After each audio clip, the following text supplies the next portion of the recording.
Yo Billy Zoners, balik lagi sama gue di Billy Zone, channel paling asik buat ngupas tuntas alur cerita favorit kalian. Di episode penutup volume 10 kemarin, kita ditinggalin dengan momen super epic di mana semua pahlawan kunci akhirnya ngumpul. Nah, di episode kali ini, kita bakal langsung masuk ke volume 11 prolog dan chapter 1. Kita bakal dengerin langsung diskusi pertama mereka sebagai satu kelompok. Apa yang bakal jadi nasib Kirihara, dan rahasia skill baru apa lagi yang bakal kebongkar. Siap-siap karena ini bakal jadi episode yang penuh dengan negosiasi tegang dan keputusan besar. Jangan lupa klik like, subscribe, dan nyalain loncengnya ya. Langsung aja kita masuk ke ceritanya.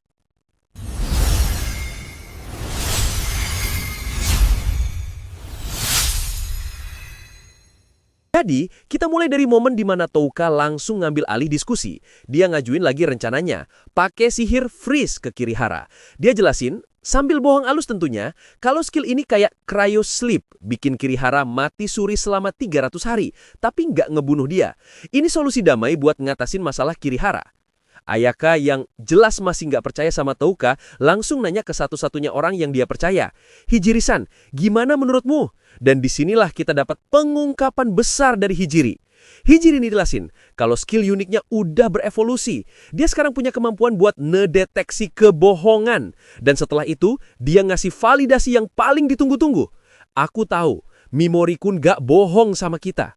Touka yang denger ini jelas kaget dalam hatinya, tapi dia langsung sadar kalau ini bisa dimanfaatin. Dengan Hijiri yang jadi hakim kebenaran, sekarang jalan buat ngeyakinin Ayaka jadi lebih gampang. Tapi Ayaka masih coba nyari jalan lain. Mungkin kita bisa ngebujuk Kirihara? Tanyanya. Tapi Hijiri dengan tegas nolak ide itu. Dia bilang Kirihara itu terlalu nggak stabil mentalnya dan bakal jadi bom waktu kalau diajak kerjasama. Dia pun secara resmi mendukung rencana Touka. Itsuki juga ikut-ikutan bilang kalau Kirihara itu emang nyebelin. Ngelihat Ayaka makin sedih, Hijiri nenangin dia. Ini bukan salahmu katanya. Tapi Ayaka dengan sisa kekuatannya ngebantah. Enggak, ini keputusanku sendiri. Touka yang lihat semua ini sadar kalau Ayaka sekarang udah bergantung penuh sama penilaian Hijiri. Jadi, dia ngeluarin langkah terakhir yang super cerdik. Dia ngasih keputusan final ke Ayaka. Aku nggak bakal pakai sihir freeze tanpa izinmu. Ini seolah-olah ngasih kekuasaan ke Ayaka, padahal sebenarnya Ayaka udah nggak punya pilihan lain selain setuju. Touka kemudian sadar kalau taktiknya maksa Ayaka buat milih itu sama persis kayak cara vicious. Kita sama aja ya, pikirnya. Situasi benar-benar buntu. Ayaka udah nggak tahu lagi harus percaya sama siapa. Tapi tiba-tiba, Seras Ashrain maju dan nyela pembicaraan. Dia natap Ayaka dan ngeluarin deklarasi yang benar-benar gila. Kalau Takuto Kirihara mati, maka aku bakal mati bareng dia. Semua orang jelas kaget, tapi ini bukan ancaman. Ini adalah deklarasi kepercayaan mutlak. Dia ngejelasin, aku percaya banget sama Tuan Touka sampai aku rela mempertaruhkan nyawaku buat keputusannya. Dia lalu ngasih kesaksian yang sangat tulus. Dia ngaku kalau Touka emang udah ngebunuh dan nipu banyak orang. Tapi di sama yang sama, dia juga udah nyelamatin banyak banget orang baik termasuk dirinya sendiri. Dia bilang, Touka itu orang yang rela ngorbanin diri buat ngelindungin orang lain. Kesaksian tulus dari Seras ini akhirnya ngehancurin tembok keraguan di hati Ayaka. Dia akhirnya ngambil keputusan. Dia ngepelin tangannya, natap Touka, dan bilang, oke, pakai skill freeze-mu ke Kirihara-kun. Akhirnya, mereka semua setuju. Ayaka lalu nyaku kalau dia sebenarnya udah nggak percaya sama dirinya sendiri dan lebih gampang buat percaya sama Hijiri dan Seras. Setelah itu, Seras meskipun udah capek banget abis berantem dengan profesional ngobatin luka-luka Kirihara. Dan pas udah selesai, Touka pun maju. Dia ngucapin satu kata, freeze. Dan dengan itu, Takuto Kirihara, si Raja Iblis baru, akhirnya disegel. Dia bakal tidur selama 300 hari. Gila, bener-bener akhir yang memuaskan ya. Jadi ternyata yang berhasil ngeyakinin Ayaka itu bukan logika atau strategi, tapi ketulusan dan kepercayaan mutlak dari Seras. Momen ini benar-benar nunjukin betapa pentingnya peran Seras. Dia jadi pilar moral yang nyatuin mereka semua. Dan keputusan Ayaka buat percaya sama temen-temennya juga nunjukin perkembangan karakternya yang luar biasa. Sekarang, krisis internal mereka terbesar udah selesai. Kirihara udah dinetralisir dan semua pahlawan pemberontak akhirnya udah satu suara. Mereka sekarang bisa fokus 100% buat ngadepin musuh yang sebenarnya, yaitu Dewi Vicious. Sekarang kita lanjut dari momen Ayaka Sogowa yang dari tadi nahan semua beban sendirian akhirnya ambruk. Dia langsung pingsan karena kelelahan fisik dan mental, terus tidur di pelukan Hijiri. Akhirnya dia bisa istirahat juga. Setelah itu, kita lihat obrolan antara Touka dan Seras. Seras sudah siap-siap mau minta maaf karena ngerasa ngambil inisiatif sendiri, tapi Touka langsung motong dia. Dia malah muji Seras, bilang kalau tindakan Seras itu adalah dorongan terakhir yang dibutuhin Ayaka buat yakin. Seras sebaliknya, muji balik Touka. Strategimu yang menangin pertarungan ini, katanya. Touka pun ngebalas, rencana nggak ada gunanya kalau nggak ada yang bisa ngejalanin. Bener-bener momen saling ngehargain yang nunjukin betapa dewasa hubungan mereka sekarang. Suasana pun jadi lebih santai. Munin, Itsuki, dan Slay datang gabung. Dan disinilah Touka nyadar satu hal penting. Pertarungan ngelawan Kirihara tadi ternyata jadi uji coba lapangan yang sempurna buat sihir terlarangnya Munin. Sekarang mereka tahu pasti kalau sihir itu beneran efektif buat ngancurin Dispel Bubble. Ini info yang super krusial buat ngelawan Vicious nanti. Tapi, meskipun mereka udah punya senjata pamungkas, Touka tetap realistis. Munin sempat nanya, apa Ayaka bisa ngalahin Vicious?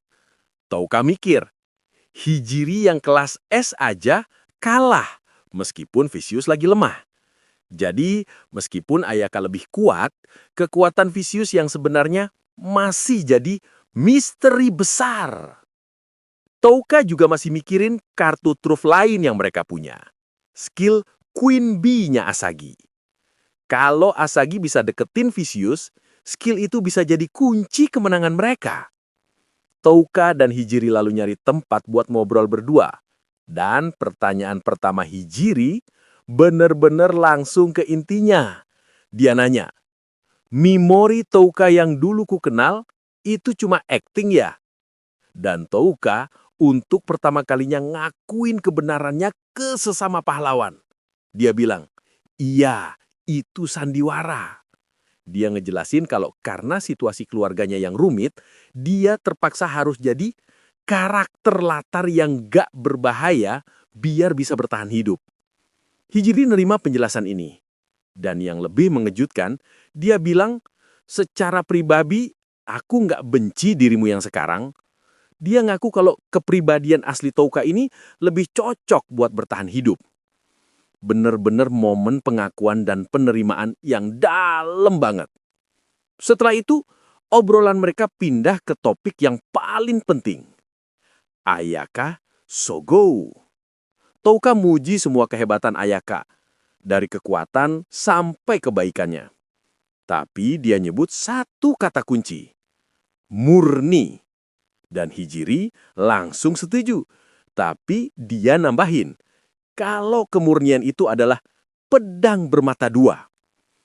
Hijiri ngejelasin, orang yang terlalu murni itu gampang banget dieksploitasi dan dicuci otak. Dia lalu pakai metafora keren. Penangkap di ladang gandum.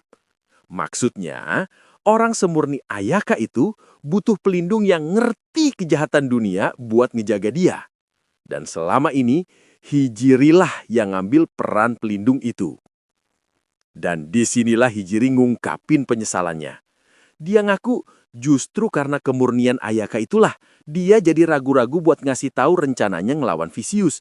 Dia nggak mau ngebebanin Ayaka yang murni itu dengan tugas kelam kayak gitu.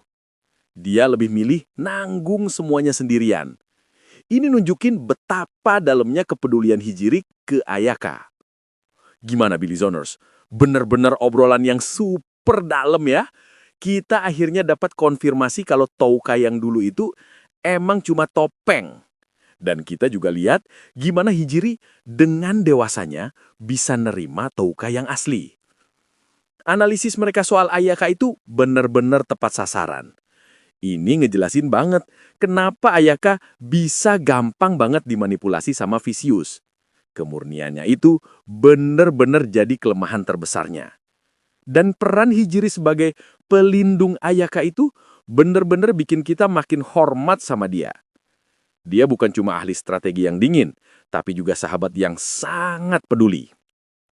Sekarang, dengan dua otak jenius ini yang udah saling ngerti satu sama lain, aliansi mereka jadi makin solid.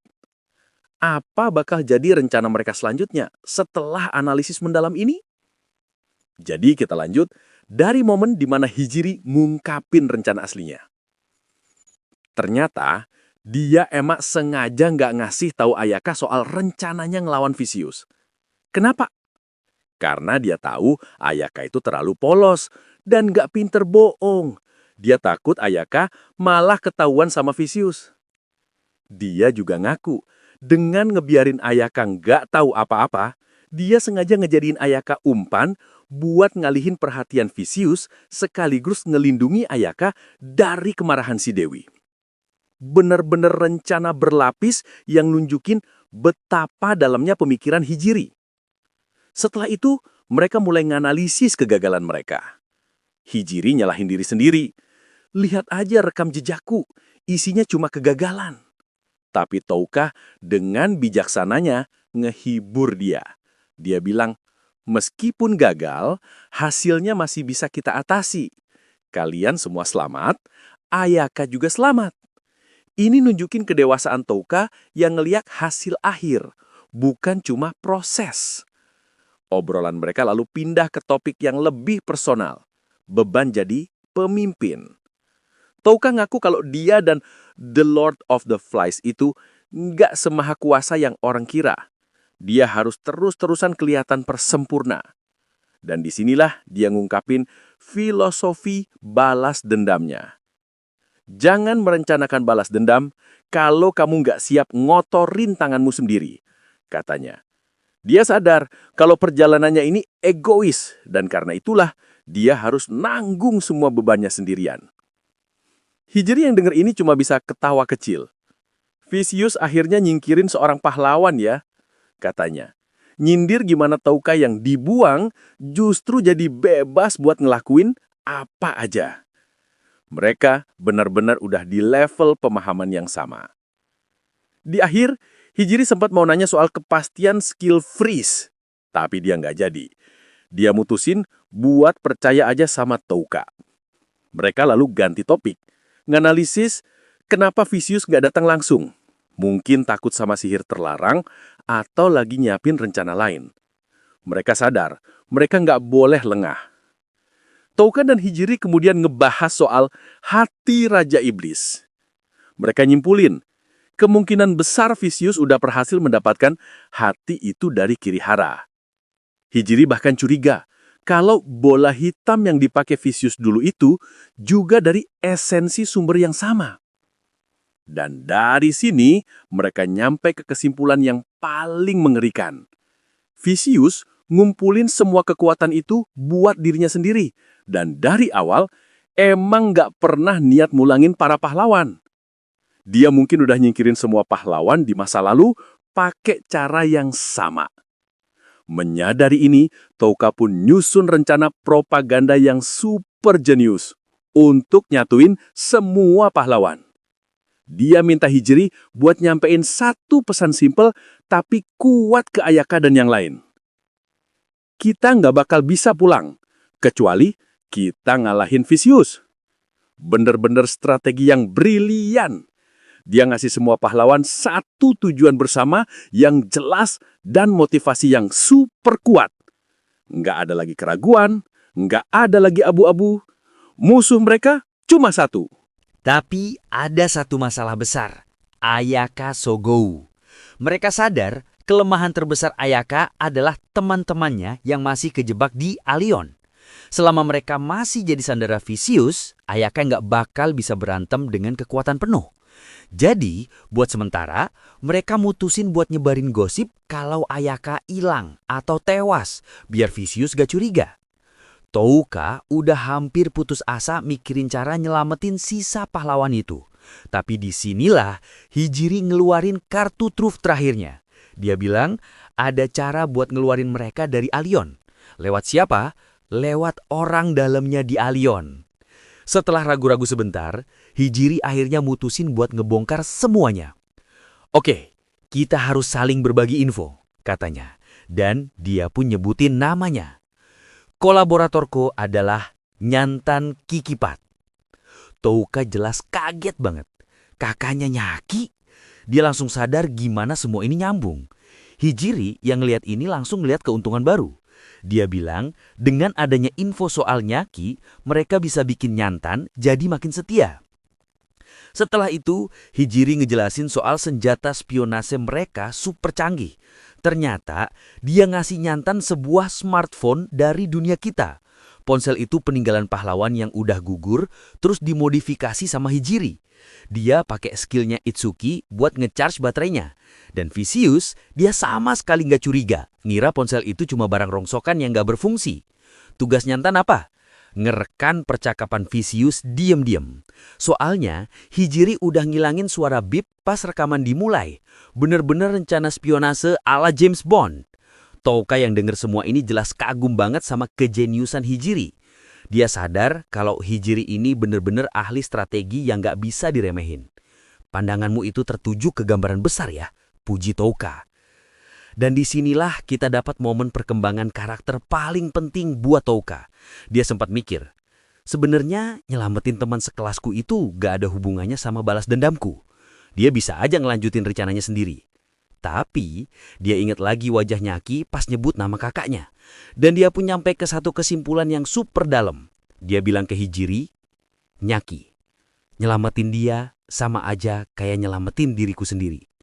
Ini artinya, Touka udah nemuin alasan baru buat berjuang. Gak cuma buat balas dendam, tapi juga buat ngelindungin dan nyelamatin orang-orang yang dia sayang. Dia lagi nyembuhin dirinya sendiri lewat perbuatan baik. Gila, bener-bener episode yang dalam banget ya. Plot twist soal Nyantan itu bener-bener keren. Dan rencana spionase pakai smartphone itu jenius abis. Hijiri bener-bener nunjukin kalau dia itu master strategi sejati. Dia nggak cuma mikirin perang fisik, tapi juga perang informasi. Tapi yang paling penting adalah perkembangan karakter Touka. Dia akhirnya nemuin tujuan yang lebih mulia di balik semua kebenciannya. Nyelamatin Nyaki sama aja nyelamatin diriku sendiri. Itu bener-bener kalimat yang kuat banget. Jadi, kita lanjut dari momen di mana Touka dan Hijiri udah bener-bener jadi partner. Hijiri ngelihat sisi baik Touka, bilang, sekarang aku ngerti kenapa semua orang sayang sama kamu. Mereka berdua pun ngaku kalau situasi ini aneh, tapi juga senang bisa ngobrol kayak gini. Setelah itu mereka langsung nyusun rencana operasional. Pertama, mereka bakal pakai familiar Erika buat ngelacak pergerakan Vicious dan diam-diam ngontak Nyantan si mata-mata di dalam Alion. Kedua, Touka ngirim merkati perang ajaib buat ngatur transportasi biar kelompok pahlawan ini bisa pindah tempat dengan aman. Dan ketiga, mereka sepakat buat nyembunyiin dulu status Ayaka dan Kirihara dari publik. Tapi ada satu masalah besar yang masih ngeganjal di pikiran mereka. Ikusaba Asagi. Hijiri nanya, apa Touka percaya sama dia? Dan jawaban Touka, aku nggak tahu. Di sinilah kita dapat analisis paling dalam soal Asagi dari Hijiri. Dia bilang, Asagi itu kayak alien. Dia nggak punya tujuan yang jelas, nggak kayak pahlawan lain. Dia nggak dimanipulasi Vicious, tapi juga nggak cuma ikut arus. Dia seolah-olah gak peduli sama akhir dari perang ini. Tapi Hijiri ngeliat satu hal aneh. Cara Asagi ngomong ke Kobato itu beda banget. Seolah-olah ada hubungan spesial di antara mereka. Touka setuju. Dia nambahin kemampuan deteksi kebohongan itu gak guna ngelawan Asagi. Soalnya Asagi itu selalu ngomong seolah-olah dia tahu kalau lagi dites. Bener-bener manipulator tingkat tinggi. Kesimpulan mereka, meskipun Asagi itu sekutu kuat, mereka harus super waspada sama dia. Mereka juga sempat ngebahas soal Yasuto Mohiro dan mutusin buat coba nyari dia nanti. Terus mereka ngonfirmasi lagi rencana buat nyuruh Nyantan nyelamatin sisa pahlawan di Alion. Mereka gak sadar kalau salah satu target penyelamatan mereka, si Oyamada itu, sebenarnya udah tewas di tangan Touka. Ironis banget ya. Jadi kita lanjut dari momen di mana Hijiri nyadar kalau Touka belum ngomongin soal nasib Oyamada. Dan disinilah kita lihat sisi gelap Touka lagi. Dia dengan sengaja bohong ke Hijiri, bilang kalau Oyamada itu cuma hilang. Hijiri yang sekarang bisa deteksi kebohongan, jelas tahu kalau Touka lagi bohong. Tapi dia milih buat diem aja untuk saat ini. Dia ngerti kalau Touka punya alasannya sendiri. Setelah itu, Hijiri nanya satu pertanyaan filosofis yang dalam banget. Menurutmu, bersikap perhatian itu egois nggak? Dia nyalahin sikap perhatiannya ke Ayaka sebagai alasan dia gagal ngebunuh Vicious. Dan jawaban Touka benar-benar tajam dan nusuk. Kamu cuma nyari alasan setelah kalah, kata Touka. Dia bilang kalau Hijiri berhasil, pasti bakal nganggep tindakannya benar. Jadi masalahnya bukan sikap perhatiannya, tapi karena dia gak cukup kuat buat ngewujutinya. Benar-benar filosofi yang brutal tapi jujur. Hijiri yang denger ini sampai gak bisa balas apa-apa. Setelah obrolan dalam ini selesai, mereka pun gabung lagi sama yang lain, dan disinilah suasana langsung cair gara-gara Itsuki. Dia kaget banget ngeliat Mimori yang asli. Hah? Wajahnya emang gini ya? Beda banget. Jangan-jangan ini kembarannya Touka, katanya dengan heboh. Hijiri pun dengan sabar ngejelasin kalau ini emang kepribadian asli dari Touka. Tapi setelah itu, perhatian Itsuki langsung pindah. Dia ngelihat Seras dan matanya langsung berbinar-binar. Gila Aneki, ini Seras Ashrain yang asli. Teriaknya kayak fangirl ketemu idolanya. Bener-bener momen komedi yang pas banget buat nutup obrolan serius mereka. Gimana Billy Zoners? Bener-bener penutup obrolan yang keren ya. Kita lihat gimana Touka sekarang bahkan berani bohong ke Hijiri demi rencananya. Nunjukin betapa fokusnya dia sama balas dendam. Dan obrolan filosofis mereka itu bener-bener nunjukin betapa dewasanya cara pikir mereka berdua.